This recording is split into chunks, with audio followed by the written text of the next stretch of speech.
us for another episode of the Servant Leader Coaches Bible Study. I am your host, Coach Chelsea, and I am super excited about this conversation that's about to go down right now. I was sitting here talking to these amazing women prior to coming on, and I said I was trying to figure out a way to kind of cultivate and figure out a way to close out before I sit my butt down and prepare for my best servant leader title, Mom. And what better way than to listen, to learn, and to receive wisdom from women who do that every single day. Today, we have an amazing panel of moms who every day go out as coaches, as ADs, as commissioners, so many different titles, PR professionals, but they found it not robbery to come on and talk with me and get me ready to be a mom myself. So I'm super excited today to bring you the true servant leaders, moms in sports. And I'm going to go ahead and just kind of introduce you to the women that we have to talk to us today, and we'll get this conversation started. I'm going to go ahead and introduce this person. She's a servant leader already. She's been on before, always had a willing spirit to talk to me. We have servant leader Jackie Smith Carson with us. I want you to go ahead and come off, introduce yourself, tell them a little bit about you and your babies, and I appreciate you for being here, sis. Awesome. Thank you, Chelsea. I'm looking forward to just listening to all these phenomenal mothers and women and servant leaders. My name is Jackie Carson. I am entering my 12th year as a head women's basketball coach at Furman University in Greenville, South Carolina. I have two amazing divas, London, who is just turned 10 in August, and Lathan, who is 7.5, as she will correct me on quickly. Her birthday is in October. So just blessed to be here, blessed to just learn and grow and to feed into my future niece that's coming. And so just happy to be here. Thanks, Chelsea. Absolutely. And I appreciate that, especially with you having two divas of your own. So I'm definitely going to be coming at you, shortly. I appreciate you. We also have servant leader Janelle White with us. She's also a repeat offender on the Servant Leader Coaches Bible Study. I thank you for being here. Go ahead and introduce yourself to him, please. All right, let me click off that mute button. Well, hello, everyone. So good to be here. And Chelsea, thank you so much for the invitation. My name is Janelle White. I'm the Senior Associate AD and SWA at IUPUI. I've been there for 3 years. And I don't know if I'm going to lead the way here, but I have 4 lovely ones. Actually, one has a volleyball game tonight. So when I finish this, I'll be rushing off to catch game 2 and game 3. That's my life these days.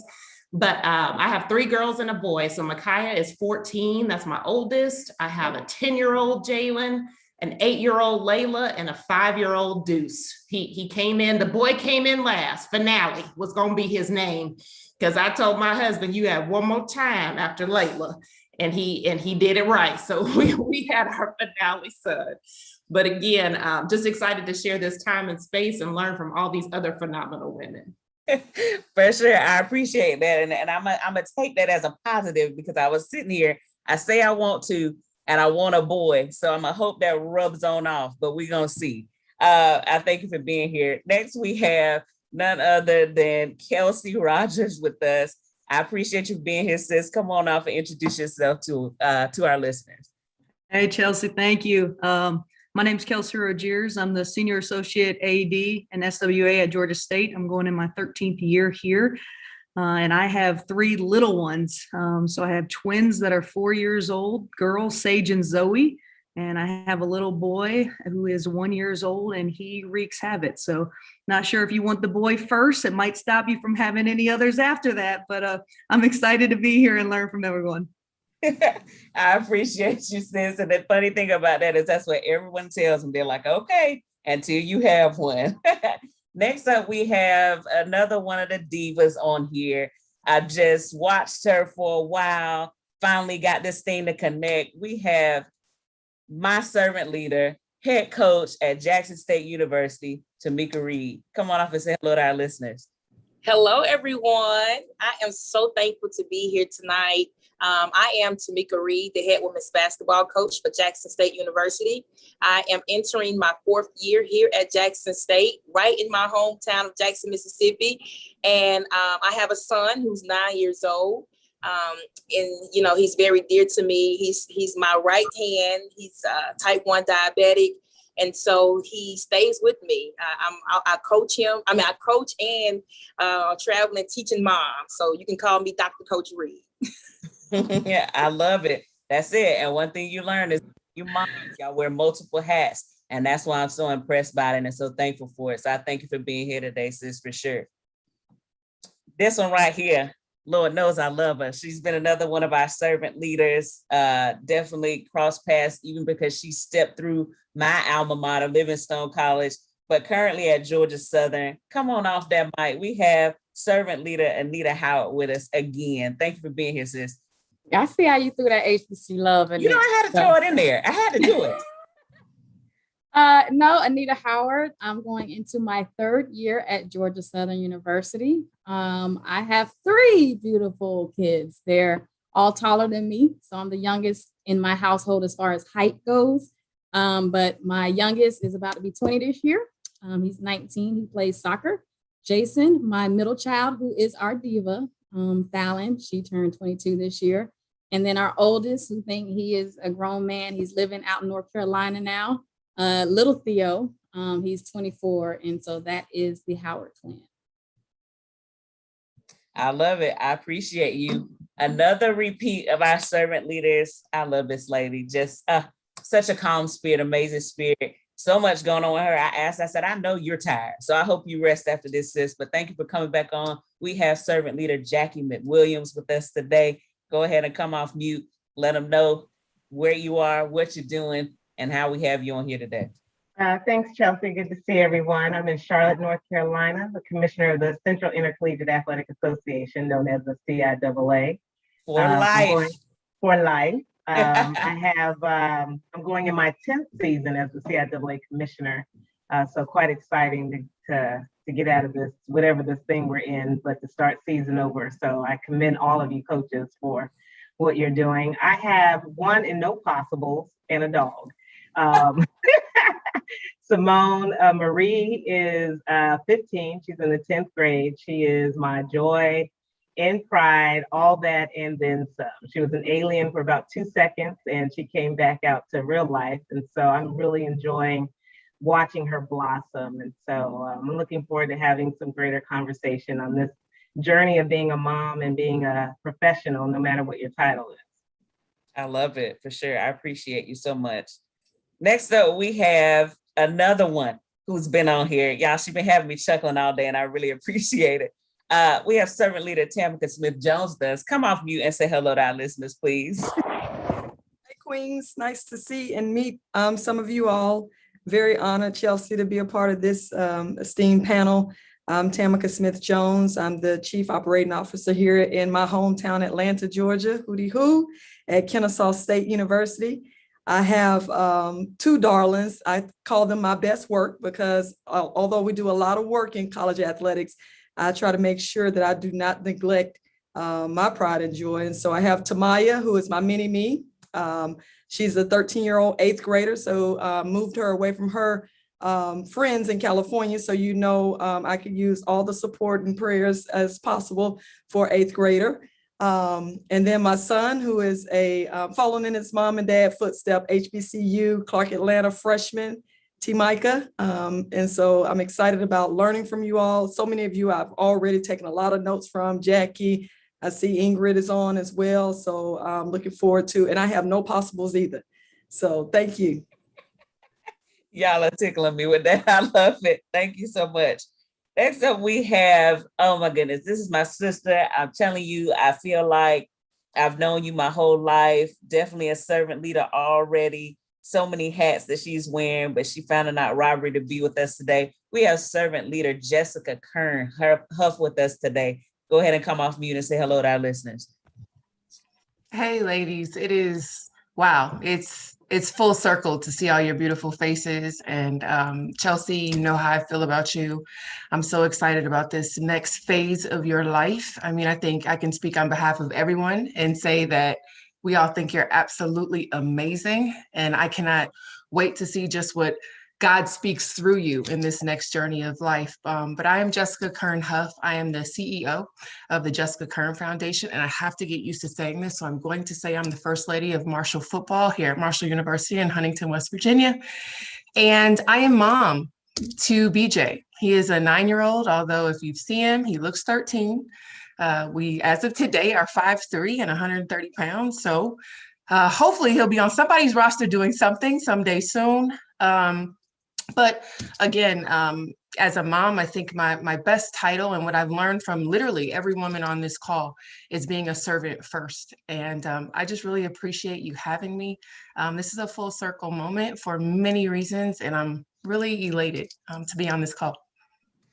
I appreciate you, sis. Don't you start, okay? Because I haven't felt emotional yet, so don't you start. Okay, but I appreciate you. Next, we have an amazing servant leader who's been with us before. I've actually even graced her show with my presence, and definitely Ready Made family. We have servant leader Anitra Burton with us. Come off mute. Say hello to our listeners. Hello, good evening. Thank you all for joining us. I am honored, and it is indeed a privilege to be amongst all of these amazing women today, and our sister friend, mother-to-be, Miss Chelsea. I am the Director of Operations and Executive Director of the All Access Network. I am mom and dog mom. As you can see, this is the baby, Bugsy. I have a 22-year-old son, Clayton, a 17-year-old daughter, Dr. Aaliyah, and future CEO, 15-year-old Isaiah Miller. I am truly blessed and honored every day. They are my why. I am surrounded by incredible people every day, and I'm very, very thankful that God has put me in the position that I'm in. I do not know where I would be in this life if I was not a mom. Okay, there's moments when everybody's jumping off the cliff. I think I want to go to, I got kids. I got to go to the grocery store. I got to go to Walmart. I got to do this. I got to do laundry, and then I'm going to sleep peacefully. So I'm just thankful for my babies every single day. They get me up in the morning. Sometimes they keep my blood pressure up, but hey, it is what it is. I appreciate you for that, sis. And I look forward to all of that you mentioned. The good and the trying. How about that? I want to make sure, because I know some of you all's names are. Tamika, are you here? I don't want to skip her. Okay, just making sure. And so our last one, and I appreciate this one so much because she's actually right here in my hometown, Tallahassee, Florida. We have servant leader Brooke. Make sure I say this right, please. Make sure I say your last name right, please. Wyckoff. It's okay. It's Wyckoff. And I was going to go with that first. But yes, right here. No worries. Tallahassee, Go Noles. Go ahead and introduce yourself to our listeners. Hey, everybody. Brooke Wyckoff. Yeah, Brooke is great. I am, like Chelsea said, here in Tallahassee at Florida State University. I'm going into my 11th season coaching there as an assistant. And I have a daughter, Avery, who is about to be 8 years old in November. She's a second grader. So excited to be here, see some wonderful familiar faces, and I'm just excited to meet those of you that I haven't yet. So thank you, Chelsea. For sure. I think all of you all, I think it's very important to put a name with a face. I tell people all the time, the Servant Leader Coaches Bible Study, we're doing this for a year and a half. And one of the most amazing things about the servant leader is it removes the title of the person and it humanizes them, right? But what better way to humanize a person than to have that position, mom, right? That esteemed position that God has blessed us with. There's no way that I didn't get you all on here to stop up all this knowledge that I can before I, join the ranks of you, well, as I already am, but when she gets here in my hands. So we're going to kick this thing off, guys. And one of the things I really just have been thinking about over this past month, but definitely this past week, I've watched every last one of you guys, rather it be in person, rather it be from afar. And I truly do, like most people, I'm like, how do they do that? Like, I'm sitting here trying to think about my life ahead. Some of you all have also already questioned, all right, Chelsea, how are you going to do this thing, right? And so one of the things I just want to kick it off with, and it doesn't matter who starts it off, but I want to talk about balance, right? And when I mentioned that word balance, I started thinking about a few of you guys who I loved the things that you taught me about balance already in our one-on-one conversations. But you guys got to help me out. And I'm sure many coaches that are listening right now who are also moms, how in the world did you figure out the balance once those little people came and still allowed yourself to continue your career? Don't be shy. I don't know. I won't be shy. Balance. Go ahead. So I don't know if there's a thing called balance. I think And I'm there's a glad thing you came called- off mute because it was you, your notes I had pulled out this morning. Yes, go ahead, Miss Jackie. Yeah, I mean, I think for me, and maybe I don't know if there's this work-life balance. I think that's overrated to even say. I think there is, I think I've found my priorities. I know what's important to me, right? My faith is important, so I get up and I pray. My family is important, so I spend and find time with them. My work is important, so I prioritize my work and I assign things to other people and stay out of their business so they can do their job. Because if I do their job, then that takes away from the other two things that I just said. And so I think it's really about prioritizing what's important to you, right? My mission is to make a difference, be a difference every day. Faith, family, focus first. So if that's my mission, then everything else falls underneath that. If I'm out of whack, then the whole team at Williams Parker is a hot mess. That's what I'm very clear. And work is a hot mess. So I don't know if you keep telling people to find balance. I think you find what's most important to you and your priorities, what's your mission and your purpose every day, and how do you live in the best way that you can and still be a great mom, a great wife, and a great basketball coach or a commissioner. Yeah, I wanted to add to that too. The last, Chelsea, like when you and I met, the last year and a half has really been an absolute whirlwind for us. And that word balance has been thrown out there. But as I started getting into life coaching and I didn't understand sort of the importance of that, you've got your faith base, right? We all know that that's the foundation of our home specifically. But then I had to learn how to navigate, and I learned something called situational balance. And the balance that may be in your workforce at one place might not be the balance that's at another place. When I was on the sideline in a year and a half time, it was walking away from all of my adult life, which was being a college basketball coach, to having my own, to then learning to be vulnerable, making 3 moves in 10 months, and having balance in Nashville, having balance in Tuscaloosa, having balance in Huntington, and then adding new titles to it, and then different pulls in different directions. So I've really had to learn that the one thing we will never waver on is our non-negotiables. And I want to second that. For us, it's faith first. We will never sacrifice the family unit for the bigger picture. That's just not going to happen in the Huff household. And then from there, we learn how to situationally balance who can be where on what days. And so I can't say as a coach, I will be honest about that. I can't say that I had it down pat, but I did what I thought was best at the moment. I did what I thought was best at the time. And I want to be really clear on this for especially new moms, because when I was a new mom, I didn't necessarily have that playbook that was like, this is how you do it, or this is how you're going to balance it. Or I didn't even have a mentor at the time. To be very candid with you, my mentor told me I made probably one of the worst decisions of my life having a kid and being a first-time head coach. But again, I learned situational balance, the balance at a Lincoln University, the balance at a Valley, the balance at a Furman. These were all different types of balances to get to the same end goal. And for me, that was to serve, however that meant, serving in my home and serving in the workplace. Can I just share as well on the balance? Please. Yes, please. What I've learned, and having sat in the coach's seat, the athletic director seat, and now in the COO number 2, which I really enjoy because it gives me a lot more flexibility. But I was a head coach at the time I had my first child, and I realized very quickly that I was going to be out of control, out of balance. It was just not going to work for what I envisioned for my life. So I made a hard decision as well, Jessica, to just, go full-time administration. My priorities are very clear for me. What's important to me at the moment, that's what I will do. And so I have faith, family, and fun. And I always have categorized working in college athletics as fun. I've learned and in my mature years to make sure my finances are straight, because I have so much fun that I need to make sure them finances straight.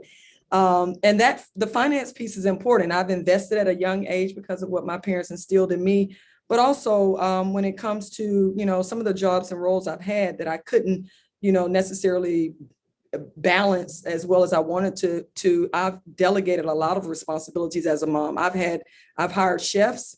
I'm on this HelloFresh kick now, so I'm doing my own cooking. So follow me.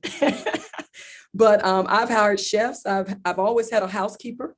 I like to travel my family with me, and that's our vacations. And so the financial piece became very important to me, early in my career. So that's one thing that I would just, add to, the balance your checkbooks too, because it's going to be important in everything that we do. Hey, Chelsea, I'm going to add one thing because I don't want to undermine if the ability is there is spousal support. And Ingrid said it best, it is about the integration. And, when my kids can come to our fall meetings, my spouse is there watching the kids. They get a little getaway at the resort, but then in the evenings or at lunch, I get to spend time with them. Or, at 7 o'clock, I'm going to be shagging balls for our soccer team. My 4-year-olds will come shag balls with me, right? And so I think the clear communication with your spouses, if there's ability to have a spouse in the picture, I don't want to underestimate how key and vital that is to having that work-life integration and balance, if you want to call it balance. So I remember coming in as an assistant. So I think someone said that they came in as a head coach and had their child.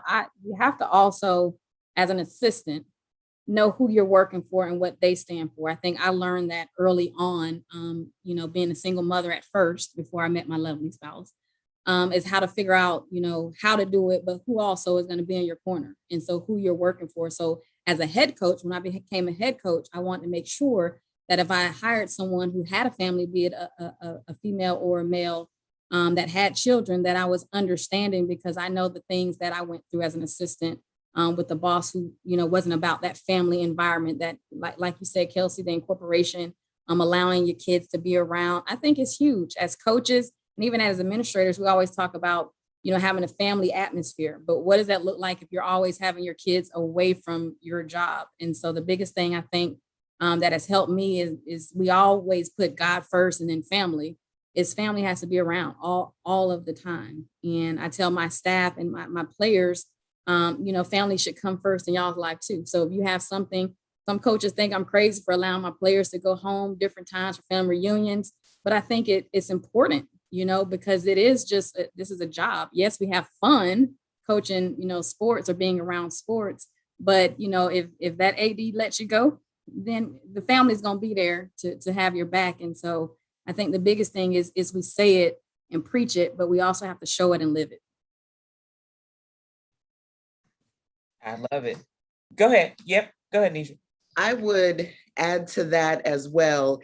If you are a mom who is blessed to have a village, which we know you are, you have a physical village that's there with you, extended village that could hop in a car and come, and then you have us out here in the virtual village sending you love and support.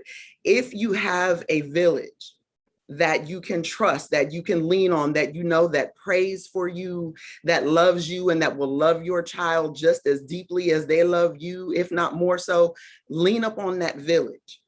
Allow them to support you and to help you in whatever way you and your husband feel is best or see fit, because that will allow you to help learn, I won't call it so much balance as your new normal that you guys are getting ready to walk into. Sometimes it is going to be out of whack, but you will adapt to it, because God has put in all of us what we need to be successful as women and as mothers. So lean on and utilize your village whenever you feel the need. I'll just piggyback on that because I'm gonna be real honest. I wouldn't have made it without my village. Would not have made it. You know, like Jessica just mentioned. You know, I've never been a first lady, but I'm a football wife, and so you know that added on to multiple children, to tough jobs, and being an administrator. I had to lean on some people that I worked with, and we talk about. You know, you talk about God and the ram in the bush. He has put some rams in my bushes, and I am so thankful for them to this day. There's been at least one, maybe two, but one primarily one person everywhere I've been that I've been able to lean on if my mother or family members weren't able to come and help, you know, where we've lived. Because when football season starts, we call ourselves football widows. You know, once it starts, they're gone for quite some time. So it's no calling him, hey, can you take so-and-so to the doctor, or so-and-so sick at school? It was all on me. So I needed to have that village. So I appreciate Anitra mentioning that, because that was vital for me and still is to this day. I love it. Okay. All great answers. Y'all got my little wrist hurting over here. You know, she got me having carpal tunnel, but I got to get all this knowledge down for sure. So I thank y'all for that. And I'm going to get some of y'all with this one. Okay. So, you know, take a deep breath before you get it. But this is definitely one that I'm going to throw at you. And I even was trying to figure out how I would answer them. Of course, it won't come until I walk in it. But how do you make sure that you don't sacrifice your team? All right. And that team being, if you coach, that team being those that maybe your employees under you. How do you not sacrifice your team, right? But also not sacrifice your family? How do you not sacrifice your team, but also not sacrifice your family? I'll answer that one for myself. For me, because my children are older and my teammate is also a parent. He has 3 beautiful children and a wife. My teammate understands and is also in the mindset of put family first. And when you have like-minded people around you in your atmosphere, it makes life so much easier, so much easier. The kids need to do this. Okay, go do that. I got this. This is not a priority. The kids are a priority. They have a game, they have a musical, they have doctor's appointments. Go take care of the family, because he does the exact same. It's family, God, family, and then everything else falls after that. So I'm very blessed that my teammate is of the same mindset of making sure that family is the priority. So the team doesn't suffer. I feel like our team is, I know for a fact that our team is much stronger because we have the same mentality when it comes to our children and our families. And I would like to share my experience on this has really been to communicate. So I have family meetings. On Sunday, my family knows anybody, and my family is like my kids, my village, anybody that requires anything of me need to be at the meeting. And we talk about what my week looks like. My kids are 13 and 17. They old enough to talk about what their week looks like. And they've been doing this for years. And so we get a real understanding. They understand, you know, that anything that's going to become an emergency, that's really not an emergency, that means you're not in the hospital, may not, you know, get done. So it's important for us to have those conversations very clearly. And I learned this principle from my parents. We sat down on Sundays after church and had family meetings, and it has worked, you know, very well for me. And then I also, you know, try to make sure on the work side that when you talk about humanizing these positions, that they understand that you're not a person, you're not a position, you're a person. So I have a hashtag. I'm a person, not a position. And I took that hashtag on when I went to Riverside, because I knew I was going to be in a different environment. People were going to expect different things of me. You know, they came to get me. So I need them to know who I'm going to be fully when I show up every day. And I mean, true story, in my interview with the senior team at Riverside, I told them, this is how Tamika is going to show up every day, fully for you.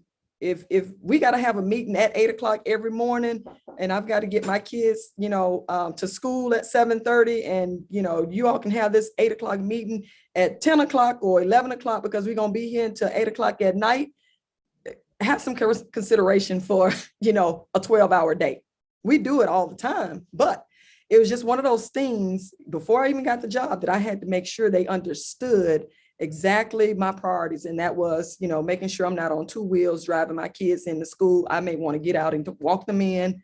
Days I'm coming from long road trips the night before, I definitely may want to, spend some time at their school or, so forth. And it worked out perfectly. And I think it also gave my staff a real glimpse of what they could talk to me about. So now they're telling me about things that are more important to them outside of work. Last thing I'll say is, you have to teach people how to treat you and how to manage you and how to, work with you. And so being hired here at Kennesaw, one of the things that my athletic director said to me very clearly is, some of the challenges that, have been presented in surveys was the work-life balance. We know that it's integration, I understand that. But so my thought coming to Kennesaw was, I am here to help you balance more. I want you to give me all the things that I can do. And I will make sure we get those done, and you go do those things with your family, with your friends, with, whatever, because we're working really hard, but we're not working smart. So, those are just some of the things in my mindset and philosophies of how I've kind of gone about and navigated in the spaces and places that I've been. Chelsea, I would say for me, I don't separate the two. I don't see one having to be at the expense of the other, so I think that's one of the things I made a mistake on early on is I had so much guilt for being at work. And then I would have guilt for attending my kids, activities. But when I learned to embrace, I'm Jackie, I'm Coach Carson. I promise each parent that I'm going to take care of their kids. So I'm mom to them many months out of the year.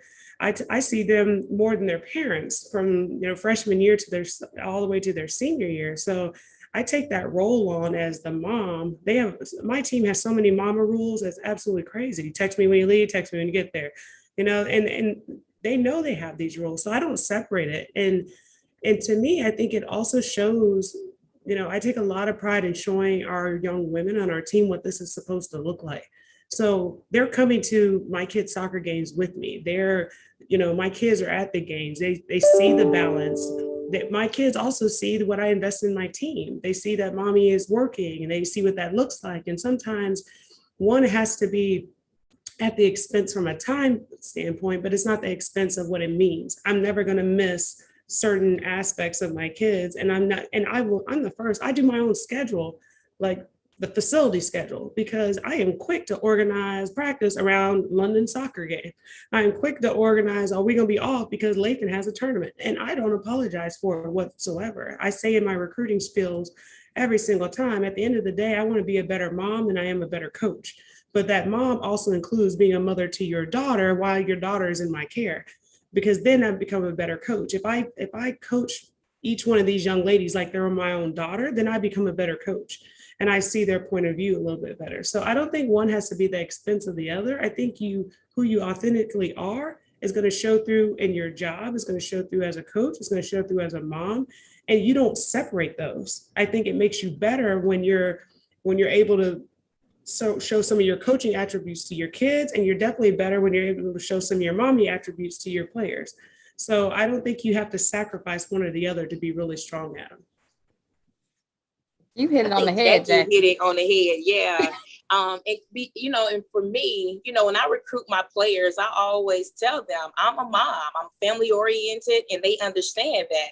So if I always come to the gym and I don't have my son, or I'm never at any of his functions, the first thing they're going to say is, well, I thought you was a family person. They're going to always question it. So you want to make sure you don't lose them and you don't go back on what you told them, who you were.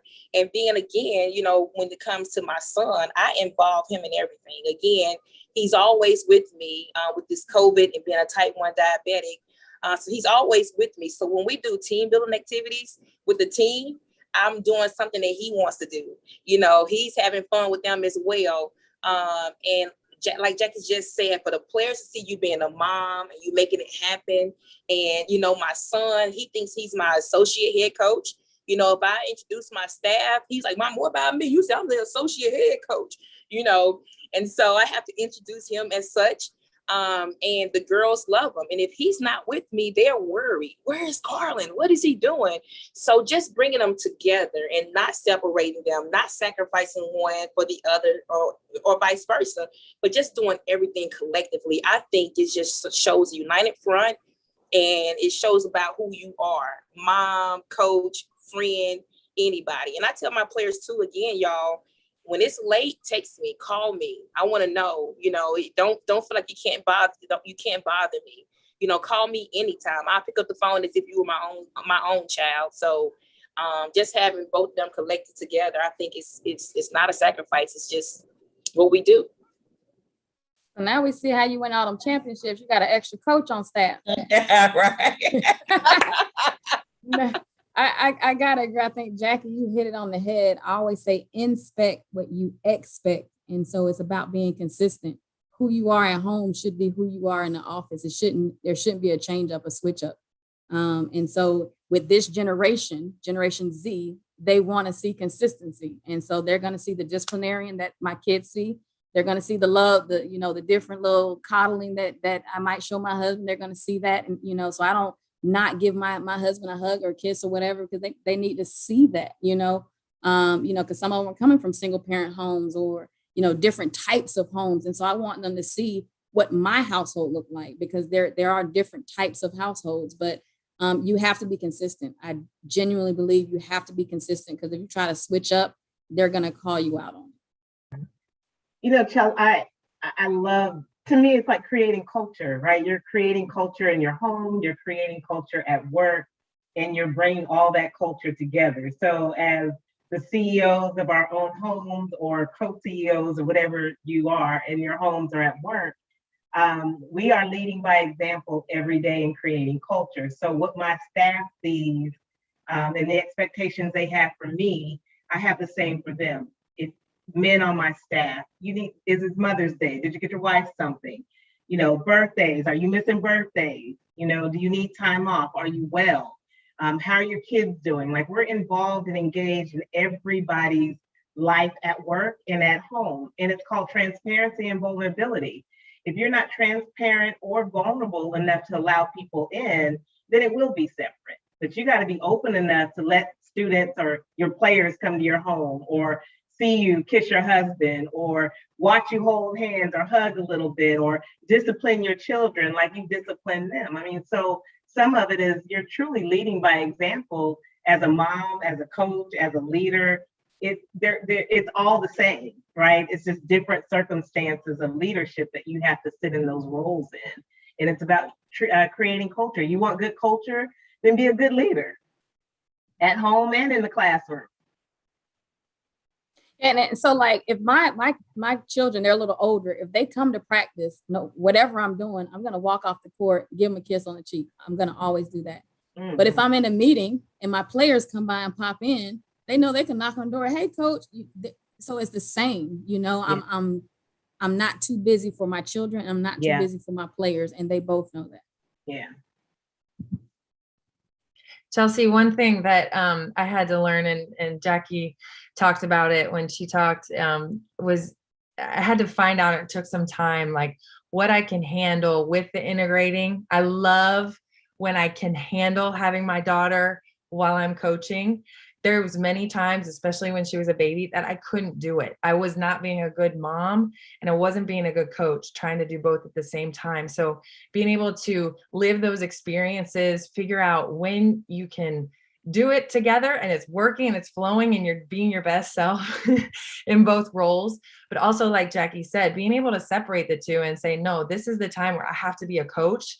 Obviously during games, but other times, like I have to be a coach, I have to be all in, and that's okay. I'm not going to feel guilty for not being with my daughter right now, because I'm going to be a great coach. Same thing when my daughter has something, I'm not going to feel guilty about not, multitasking with the phone or trying to do 10 million things. Figuring that out took me a while.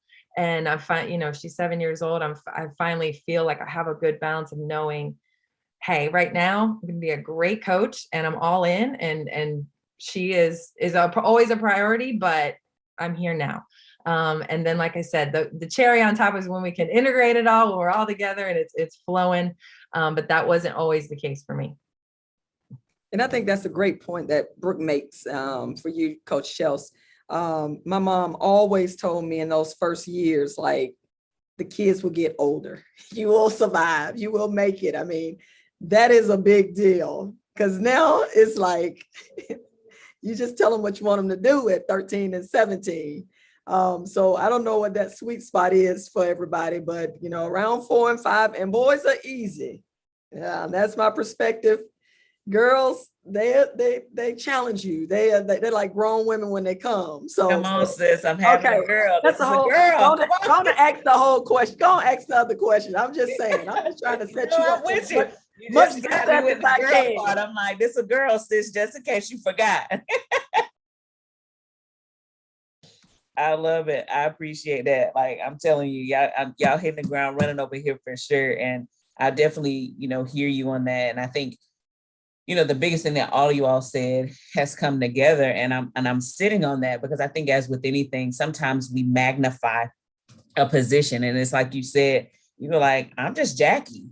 And I think, why should I be anything different? Why should I approach that anything different and come outside of myself? I'm still Chelsea. I'm now her mom, but I'm still Chelsea, and we can do this thing, and I'll find out what that balance is. So I think that was amazing on each one of you all's front. So now this one, I'm gonna take a little curveball here, just because one of the things that we all share is just, our spiritual side, how much we truly do. And I'm sure you all had to definitely deepen and lean and depend, right, on the Lord when you became moms, for sure. And of course, naturally, one of the things that I've always been taught, and of course, naturally, the verse, the scripture, that whole entire scripture of Proverbs 31. It's how I truly do honor my mom and see my mom. It's how I see every last one of you amazing women. It's how I aspire to be on a day-to-day basis. And of course, it says so many things that you all have discussed today. There's one scripture in particular in chapter 31 of Proverbs, where it talks about a Proverbs 31 woman. And it says she equips herself with strength, right? And in the Amplified version, it goes a little further to say spiritual, mental, and physical fitness for her God-given task.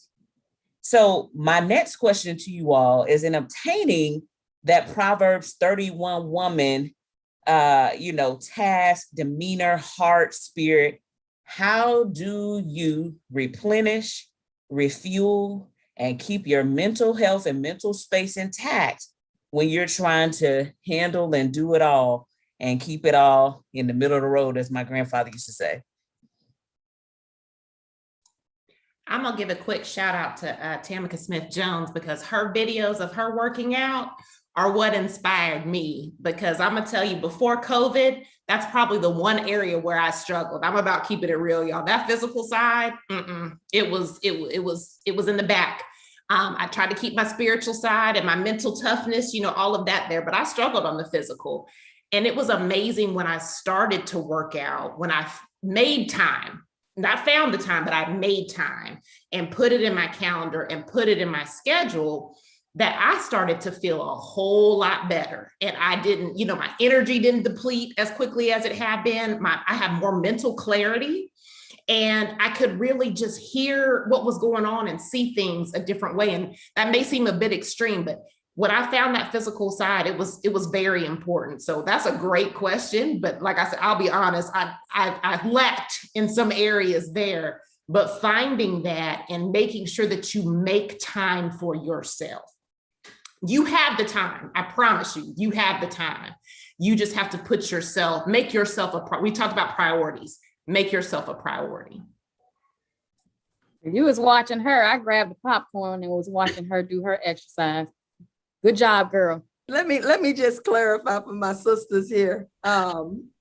Look, I have never, as a former student athlete, even both pregnancies, I went up to, they had to roll me in because I was working out throughout my pregnancy. I just never stopped. And now at 46, I work out for what you just said, Janelle, is mental health. more than physical. I am physically fit, but mental health, I think, is one of the most important things that we can really focus on in this day and age with so many things going on. So I did not realize how helpful it was for mental health until I was already physically fit enough. And I was just like, I was craving the workout. And so I prioritized that workout. But the other thing, you talk about the spiritual and the mental and the physical. But the other thing I think is important, is just as important, is your nutrition and the people you surround yourself with. I think those are just as important. So I'm a healthy eater for the most part. And I prioritize that, because in our industry, we eat out so much. We eat with so many people. I mean, I had a donut lunch today. I got one tomorrow, but I brought fruit for my breakfast this morning, just because I'm trying to, manage all of that. So I think you hit it right on, Janelle. If you prioritize yourself, I know exactly what I need to get through 12-hour days most of the time. And that 12-hour days is integration. That's me getting up my kids first is my priority. That's me getting my coffee and my workout in. That's me getting in this office and working for 8 hours, if not 10. And me, being able to have the mindset and the capacity to, wind down at the end of the day, whatever that looks like. And so I do podcasts. I mean, seeing Chelsea's whole list of podcasts, I've been forwarding people that today, as you know, Chelsea. People at Kennesaw know I like podcasts, so they send me podcasts, just for, spiritual edification. But I think that prioritizing yourself is so important. You got to know it looks different for all of us. At 46, I work out probably 30 minutes. If you can't take 30 minutes for yourself to get it in, and I do full bodies, to be all transparent, I don't have leg days and arm day. I don't have time for that. So we going full body. For 30 minutes though, is it? I just wanted to touch on normalizing what's your version of normal. That's very, very important. What may be normal to somebody else may not necessarily be normal to you. I always knew that physical fitness had to be a component of my life. I am off kilter. I am off balance if I'm not physically fit. That doesn't mean the scale's not going to go up 15 and down 15. But I know mentally it puts me in a better space. When those endorphins get going, I'm really, really good. But I want to sort of kind of go back and then completely address what we talked about and the lives that we live with travel and Chelsea, you going into motherhood with travel and business meetings and all these things. Again, it's normalizing your normal. I have to talk to BJ all the time, because kids at school ask him, your soccer game's on Friday, then you're hopping on a plane and we're at the game, and then there's media, and then there's mom's media, and then you fly back, and then Sunday. That's your normal, kid. That's our normal. And when we normalize our normal, it doesn't seem odd. He's always had a book bag. He's always had a coloring book. He's always had his books. He always knows pack your snacks. If anything, in this home, we pulling out fruit snacks and Capri Suns out of each pocket. No one's going hungry in this house. It's our normal. It's normal for us. And I think if you start normalizing what your balance is, what your joy is, because our kids replicate what we do. Let's call a spade a spade. They replicate what we do. When we're on our highs, when we're on our lows, they see it, just like the people in the workplace. They see it. My mental health had to be attached to my physical, because now I went from being on a sideline. Guys, we run 6 businesses. And between 6 businesses and 6 board meetings and 6 sets of boards, being in banks, being in front of committees, having to present in different ways, that's a different type of stress. You may not be running up and down the sideline, but you're literally building your empire. And it all sits and is based on you being in a good space, whether you're having a good day, whether you're having a bad day. None of that matters. And that goes into that protecting your peace. Hi, BJ. BJ just walked in. It goes to protecting your peace. And I think having to find your normal is what's going to assist you in protecting your peace. And it's one thing I stand on. You're going to make time for what you want to make time for. That could mean you being a socialite. That could mean the 30 minutes you spend scrolling on your phone to look at business that has nothing to do with nothing. I'm going to say that again. that has nothing to do with absolutely nothing. Could be the 30 minutes that you put on your podcast, that you went outside, that you pounded the pavement and didn't have to pay for a gym membership and got in your mental space before you put your bag down, you put your briefcase down, and you got in the office and foolishness comes to your door. You were already ready to rock. So I had to figure out specifically, guys, and again, I'm going to use myself as an example, to normalize my normal by having my mental and my physical coincide, to be able to be the boss and the generational wealth that I wanted to pass down to my baby and my baby's babies. That had to be normalized, for my home to be normalized, and for things to be centered for me. So sis, I'm gonna keep it real with you right now. I got 3 little ones. And so it's a lot harder to run off and do a workout. And my wife and I were like, unless you're taking a kid with you, if not more than one, you ain't going to work out unless it's at 4 a.m. in the morning, right? So my normal and my solution was to get that baby hitch on the back of my bike, and we're on a silver comet trail, right? And so it's a lot harder, and that's the realness of it. I think it does get easier, and a lot of these women will probably attest to that. When they're young and you got to keep your eyes on them, and then you add multiples, I'm not leaving the house by myself unless I'm taking a kid with me. That's just the reality. So that was my solution. Get the baby hitch and we're going riding. I will say this, Chelsea, I love it. You said part of the scripture was she equips herself with strength. What I take from that is that you have to acknowledge where you're weak, though. And that was my biggest problem. Like, we spend so much time in leadership, as some of us as the head of our household, as the breadwinner. And my biggest problem is I would never show when I was weak until I broke down. And I was already in a bad space. And so you have to, I think part of it with this motherhood thing is knowing when you need help, knowing when you need to ask your village, knowing when you just need to sit down and be still. Like, Lord, I keep saying all the time, I need to be still. I need to be still. Because I would never acknowledge when I was weak, because we tell our kids all the time, go ask for help. You're having trouble in this class, ask for help. Go get a tutor. But we already know that we don't take our own advice. We don't ask for help a lot of times because we have to show strength. We have to show the power. We have to show the leadership. That's where I would break myself down. So I think part of it is being able to acknowledge before you get to that breaking point where we're just sitting on our bed and crying for no reason whatsoever. It's just that we're broken for a second. You have to acknowledge where you need to develop your strength. So for some of us, that's working out. For me, it's literally sitting in the room, not with a TV on, not with a kid around, not with a husband around, driving in the car, not turning on the radio, and just being still for a second and just having a calm come over because the day has been so hectic. So it's just like a refueling of my peace. And it's not that anyone has disrupted my peace. It's just that the world and my job and everything is coming at me. And that being okay, and going to lunch, going to dinner by myself. Like it's just establishing a peace. But the bigger problem is you have to acknowledge when you are weak in order to equip yourself with strength. You have to know where you need to build yourself up. I absolutely, completely agree with Jackie. She hit the nail on the head. And I will add to that, when you are finding your peace, protecting your peace, like was mentioned earlier, this past year for me has been a journey, as we spoke about when I was a guest on your show, being better at protecting my mental health.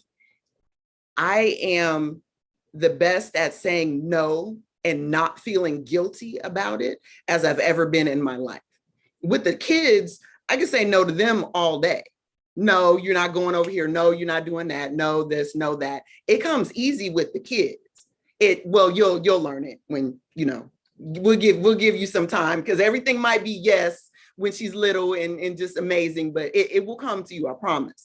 But in the work world, the outside world, saying no to projects that are not going to bring you peace. They're not going to bring you serenity or joy or happiness, the things that they should be bringing you.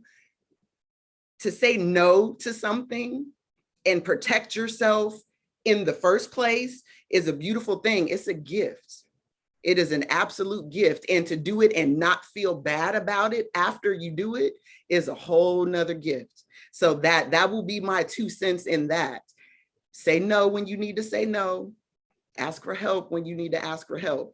And don't wait, like Jackie said, don't wait till you're curled up on the bed in a ball, because I've been there. A lot of us have been there. Don't wait. Ask for help and say no when it's time to say no. I want to add, laugh a little bit. I mean, you know what? There's so many things that are so serious about what we're talking, because, you know, parenting, there's no book. I mean, some of our parents did a horrible job and some of our parents did a good job. You know, there's some women who do it really well and some who don't.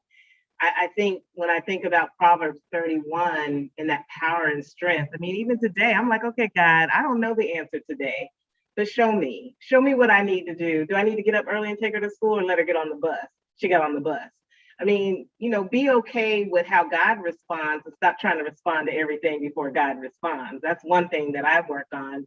You know, the mind, body, and soul is important. I've done Weight Watchers because I can't stand to be heavy, but I don't like to run. So just trying to find that thing that works for you and how you eat. I do think it's all connected. When your mind's a mess, your body feels horrible. When your body's a mess, your soul feels horrible.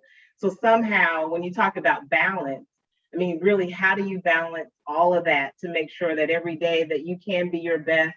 And for me, it's a lot of laughter. I mean, I couldn't find a better husband or teammate that we laugh every day about something. There's no argument because it's funny. It ain't funny all the time, but you make a laugh out of it. You know, laughter is really good for the soul. And when your children laugh, I love to hear babies laugh. Chelsea, make that baby girl laugh every day if you can. There's nothing like hearing a child laugh, and there's nothing like hearing grown people's stomach gut-wrenching laugh, because I think there's something said about the soul. Laughter is good for the soul. I think we take a lot of things real serious. And at the end of the day, you know, tomorrow's not promised. So did you spend your time trying to figure out what you're going to do about what you don't have any control? Are you going to laugh and go take a walk and enjoy 45 minutes, 30 minutes, maybe 5 minutes? Do something to get your body moving. Tamika does a really good job in consistency, and I think she's been a great model. I remember putting on your Instagram, girl, you said you need to do something. Like, don't just watch me, you get up and and I still didn't get up and do anything. But when I decided to, like all of us, I mean, you know what you know. When you're over 50, your metabolism, she hides from you. She don't care about you. You got to go find her. So you got to do things differently, you know. And if you want to still be good, if you're married and you have a partner, I want to look good for my husband every day, and I want him to look good. So we motivate each other to stay healthy, to eat well. And I feel as that proverb said, I have that responsibility to make sure that my family eats well and that I'm a model mom in doing that. But laugh, it's okay. You hit the nail on the head on that one, because I tell people all the time, that's one of my favorite sounds, is hearing little people laugh, right? I love it. And their little shoulders. That's not a care in the world. Not a care in the world. I think I have a hand. I want to make sure it's not inadvertent. Maybe. Coach Hershey. Okay. I just wanted to make sure. All right, cool.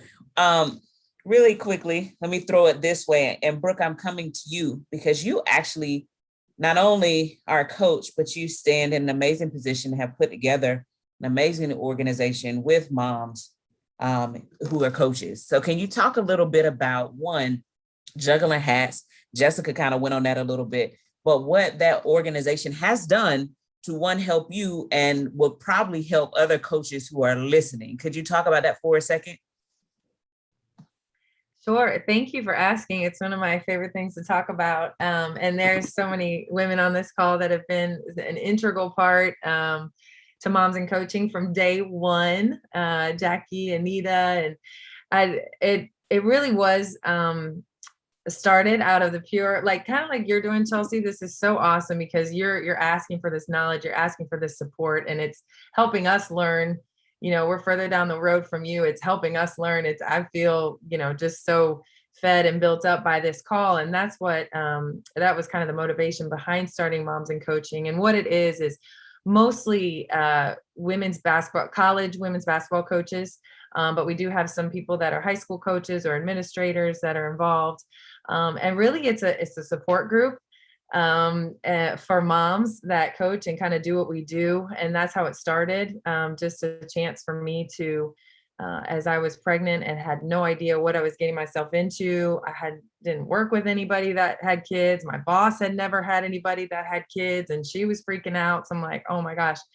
But just to know really like, and it started with getting us all in a room, not all of us, but a lot of us in a room at the Final Four to look around. Like I'm looking around on this call right now and seeing these mothers. There's so many of us out there doing this, and it can be so isolating.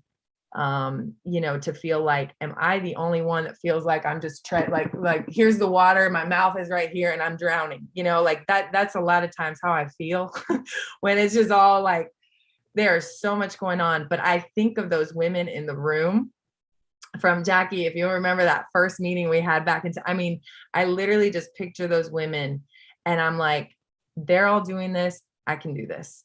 And that's what Moms and Coaching is about. Just knowing that we're out there.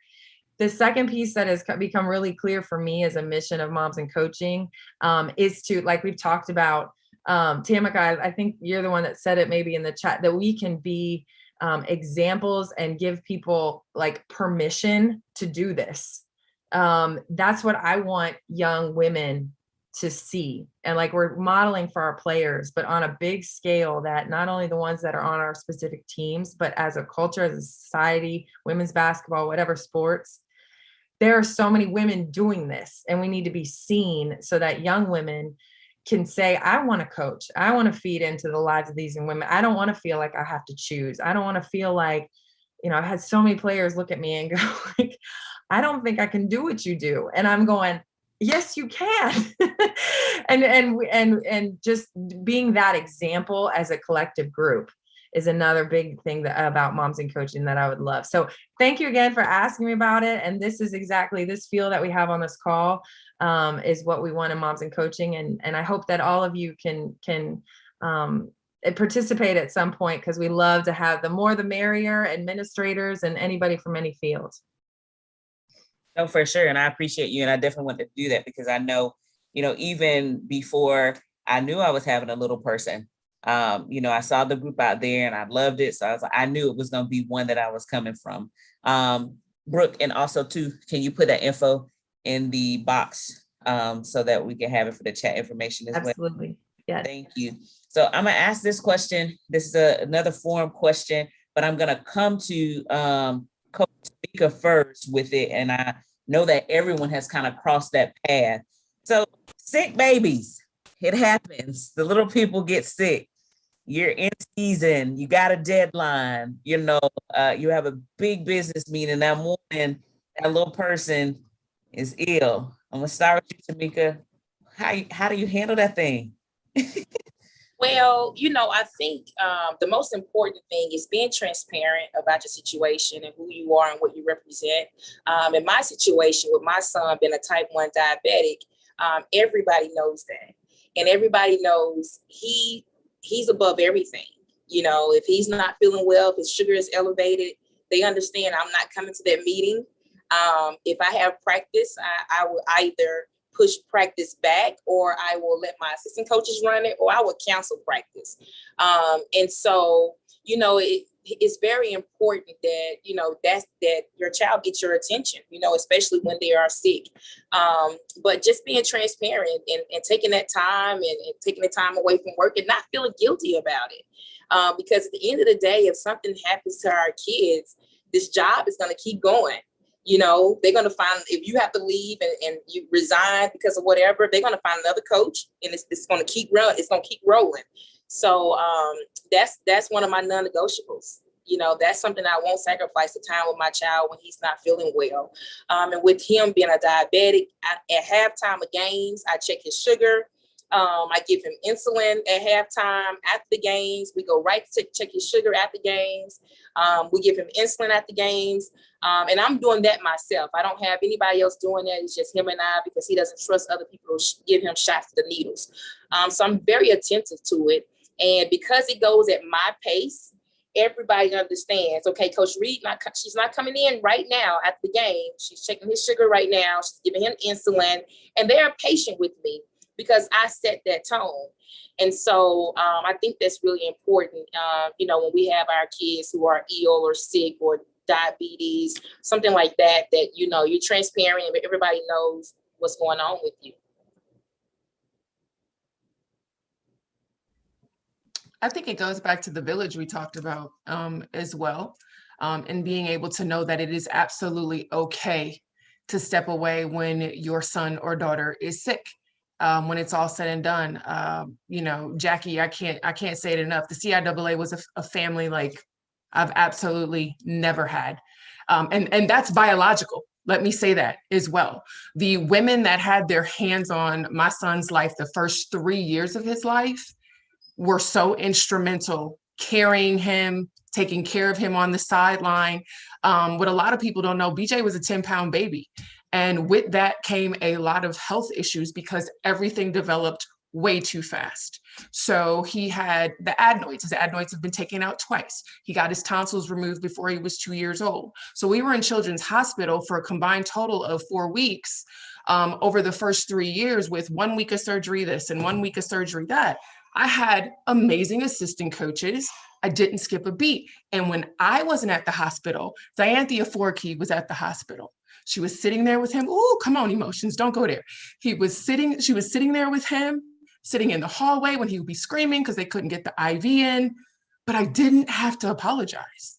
I never had to apologize for being a mom. And I have to say that because I'm speaking to somebody, and Chelsea, you know me, I prayed on this before I got on this call. You don't have to apologize for being a mom. There are too many times that we close our doors in our office and we do have a breakdown, at work, because you're crying over motherhood. That's not a tear, a loss, a crappy loss is what gets you infuriated, knowing you have to be there for your baby, because it is an innate ability for us to fix, to foster, to help. That is second nature. And so I'm just saying that to say, I thank God that I had an amazing mentor who is Granny to this day, who, yes, she gave it to me, trust, but she never made me choose. And I took that with me for the duration of my coaching experience. I have my faith-based business plans to any time money is involved in my life.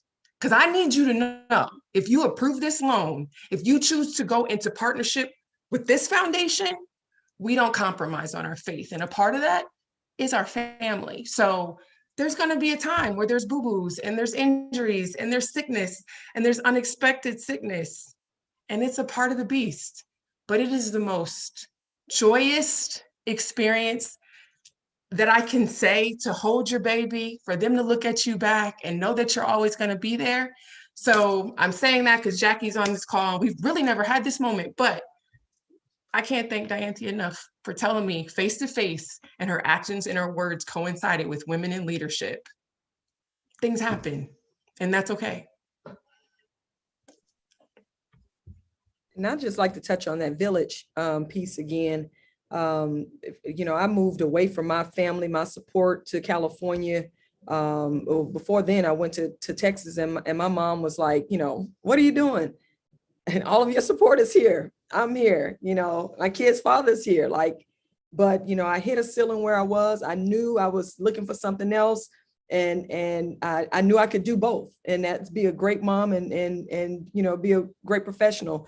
And somebody said it earlier, how, God just put those rams in the bush. I think it was Janelle, I went to San Antonio, didn't know anybody, worked for a woman leader who, Lynn Hickey is like, we love each other so much. It's just, I just can't even explain it.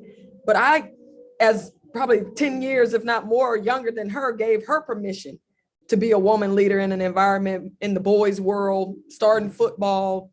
She couldn't even go get her hair done because she thought, the boys was going to, give her a problem, or she was going to miss something. And me being in that environment, having sat in the athletic director seat, she said to me, you're a great mom. She said, you do a great job balancing. I want to support that. Anything you need, however you need to do it, do that. And I took that and I never looked back. And she shared with me some of the things in times that she missed opportunities with her daughter. And, you know, it's just one of those things where you get to learn, you know, from the best in the business and not, you know, make those same missteps, and because they help you. And this is why this platform is so important. I moved to San Antonio. I've always taken one of my nieces or nephews that are college age students with me and help them invest in higher ed and earning their degree by coming to live with me. I always had an extra bedroom, and they was always drivers. They would any gaps that I needed to be filled. And part of that responsibility was I was going to feed you, I was going to house you. This is your priority when I'm not available, is these two kids, to help me with them. And we're going to make sure you earn a degree. I have a young lady out in Phoenix. She's at Arizona State now, that came to California with me, did it just that way. And so there's just a way to, you know, kind of pay this thing forward. If you just be vulnerable. I mean, parenting, Chelsea, you don't learn vulnerability until you really become a parent. I'm telling you, the kid's gonna tell you exactly all the things you probably don't want to hear. They're gonna tell you, but you can do it. And it's so exciting to be able to learn and be able to pass that forward to all the 18 and 22-year-old, you know, men and women that watch us do it. Not perfectly, but we normalize it, right, Jess?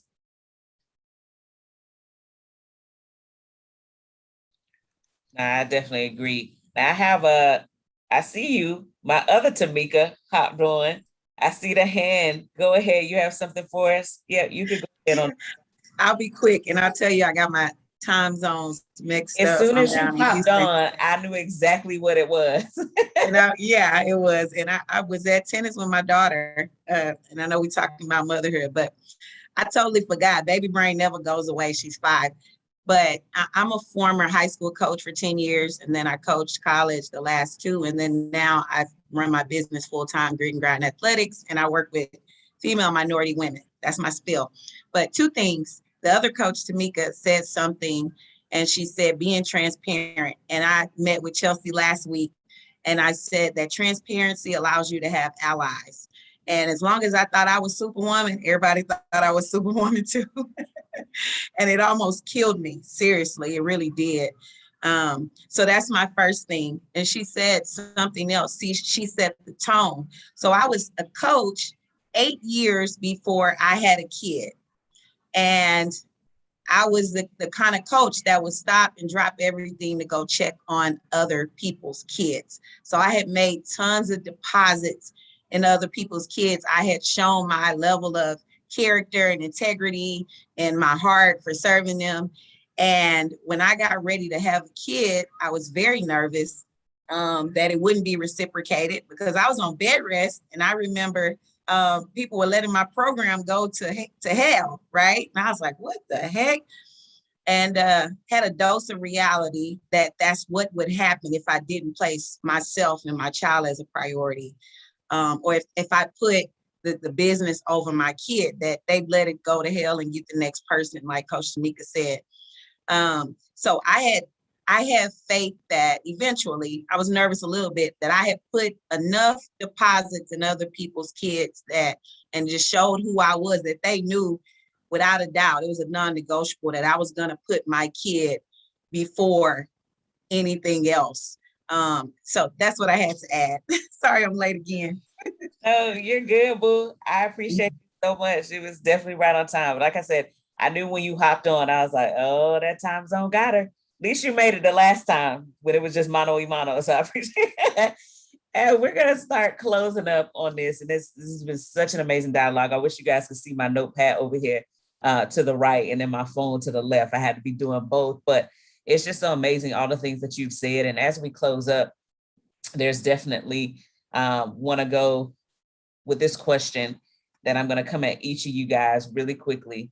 And servant leadership. This is a servant leader. So of course, naturally paying attention to the past year and a half doing this podcast, this platform, truly recognizing that servant leadership piece, following Christ as he would want us to lead. I have the question for you all. I'll try to give you a little head start, but servant leader is a huge title, right? People even go further to say that motherhood is truly a calling from God that he has given and laid on us. So what does servant leadership mean to you in terms of your position as mom? And I'm gonna start with my sis, Jackie Carson. I had to find that mute button. I'm going to go up a little bit off kilter because what I had to learn how in terms of my family to remember about being a servant leader in terms of motherhood is that I have to be a servant leader to my husband first. That was difficult for me. But I think we all know that we got to honor our man sometimes. That's the thing.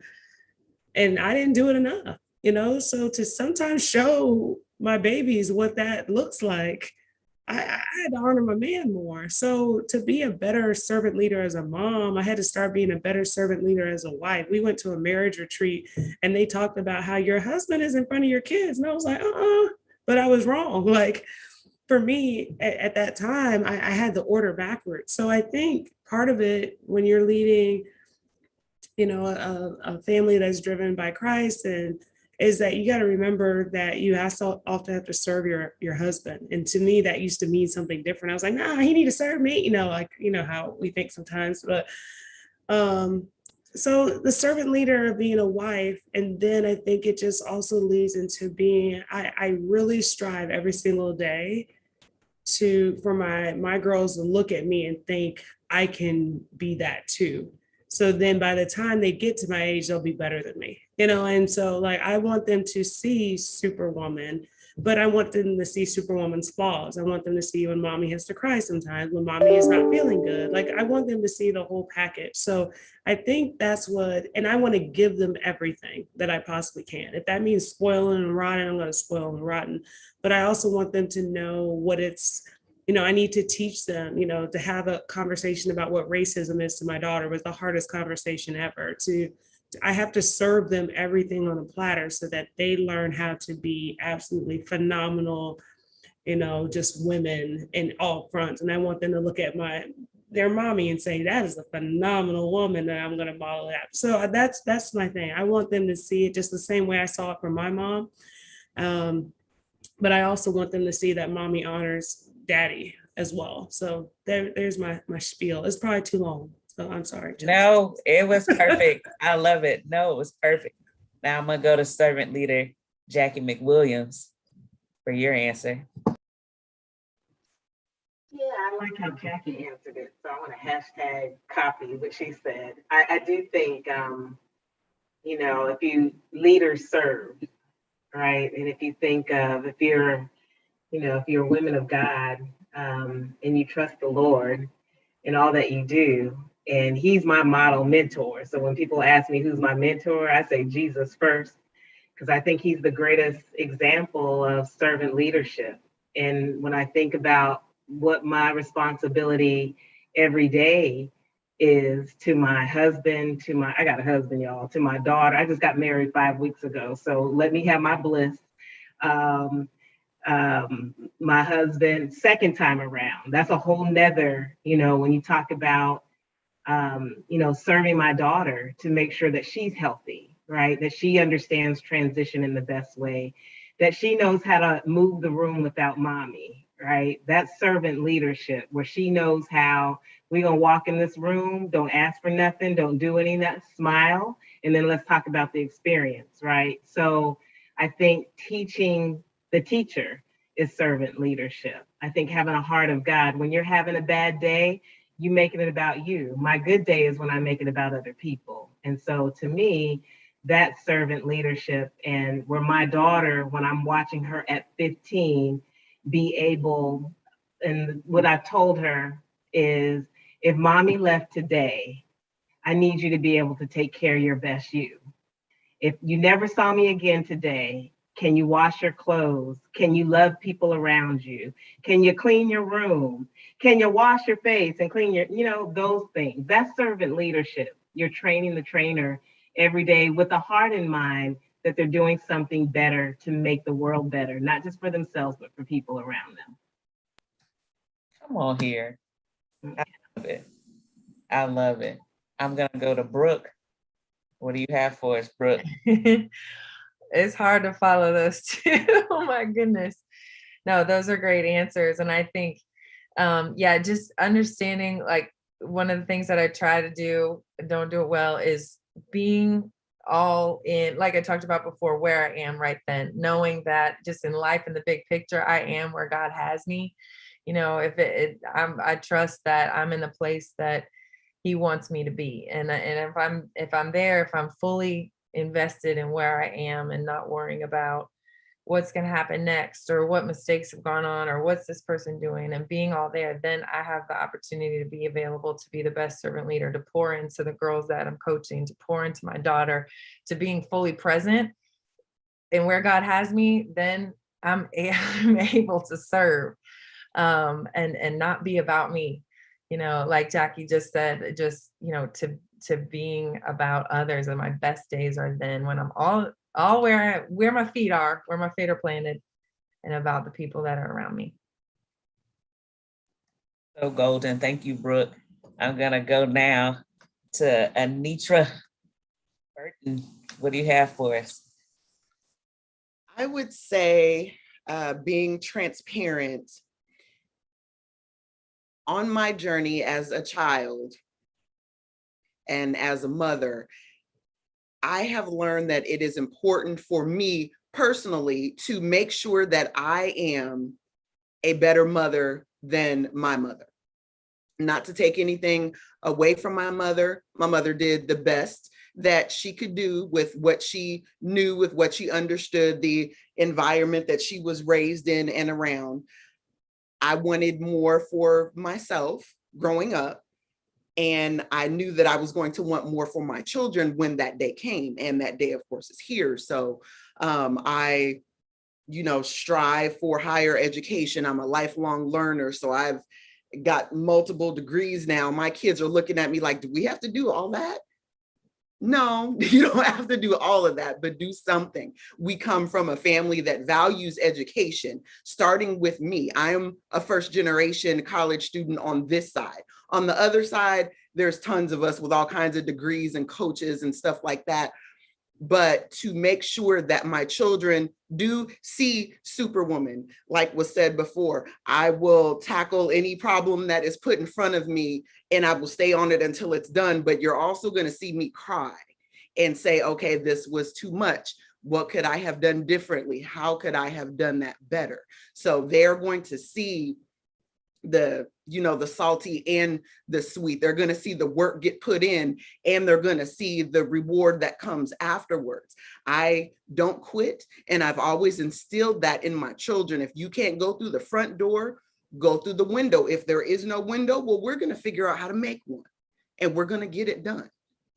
So that is how I serve. And that is what I share with other mothers as well. You can do anything, and you don't need outside affirmation to know that you are everything that you need, because God's always given it to you. That message comes to me repeatedly. So I try to share that as much as possible. I love it. Thank you. We're going to go with Coach Newman. I'll use the last name. Tamika Newman. I know so many Tamika. My impact statement aligns with what it means to be a servant leader to me. And so I'll just insert her for my daughter. And I went over this with Chelsea last week, but it is, I want to be the guide that leads my daughter to understanding and accepting and knowing and constantly improving self in order to have freedom and power over her life. And that's so important to me because, God, it took me 30 years to define winning for myself, to define success for myself. And I think if the sooner she gets that, she's going to have, an amazing life. To add to that, truly serving my daughter is defining the role of mother for myself. So I didn't come from a family of high achievers, college graduates, pretty much weren't great at a lot of things. So I didn't have the blueprint on how to be the first to do all these things, but be a great parent. And And then I just said, heck with that, scratch all that. There's no blueprint. I'm gonna create the blueprint, and this is what it's gonna look like. And I feel great about my decision making. I feel great about the decisions I make regarding her life. I check in with myself, and I kind of got a checklist, and I feel great about the decisions I make because I know that, it's a hill I'm willing to die on, how I'm raising her. I am, I'm willing to die on that hill, and I'm okay with that. And that's a certain level of freedom and power that's just, it's amazing. So that's my spiel. Thank you so much. No, for sure. Thank you. And we'll close it on in. We had a couple of our moms had to hop off to go be moms and go be coaches. We're going to close it out with servant leader Jessica Kern Huff, who also, once she gives her answer, has a small announcement. I actually think it's big, but since she's humble, a small announcement for us all too. First of all, I wish you guys could see my father doing jumping jacks behind this computer, trying to get me off kilter, but that's a whole nother conversation. But my tribe, right? I needed my dad. First couple home games, I needed my dad, and he's always a phone call away. But Tamika, I just want to say that, willing to die on that hill. What? That just hit me like it's such a loaded statement. Because we may not do a lot of things right. We may not have called the right play. We may not have trusted our right mind and switched up defense when we wanted to. But when it comes to parenting, for me and mine, I'm going to die on that hill. And so I just appreciate you for that. But for me, what is servant leadership? Servant leadership is humility. I think Jackie made an amazing statement earlier when you have to know your weaknesses. You have to know and address your weaknesses in order to be a phenomenal leader. I mean, that's just the truth. We always say the creeds of it's not what we want to do, but it's what we have to do. And we're constantly strong and we have to be just steel sharpens steel. But with all that being said, the thing that makes us so amazing as moms and as leaders is our vulnerability. You guys, this is a platform. I mean, Jennifer Williams is on here. Like, shout out to sis. I'm looking at amazing women that I literally have been able to mimic where I wanted my life to go. I have to say that because in this business, we're fighting for same positions. We're fighting for jobs. We're fighting for clout. We're fighting for winning. Winning at home is a different beast. That's just an amazing ministry that I did not always see growing up. And to be able to have worked with women and see women who handle it, mentor it, balance it, say when I'm wrong and admit it, hype you up when you're right is amazing. So for me, being a servant leadership is about humility, but it's about leading with love. And it is about coming from an organic place that is not always given back. That's also motherhood, right? You're going to change so many diapers. You're going to get spit up on. It's times like BJ's 9 right now. I don't know why he has an attitude half the time. He just has an attitude. And then he came in my bed and cuddled with me last night. I don't know. But sometimes it's not always receiving that love back, but it's heard. It's heard, it's felt, and your ministry, just not only as a servant leader, to me, that's what it's about.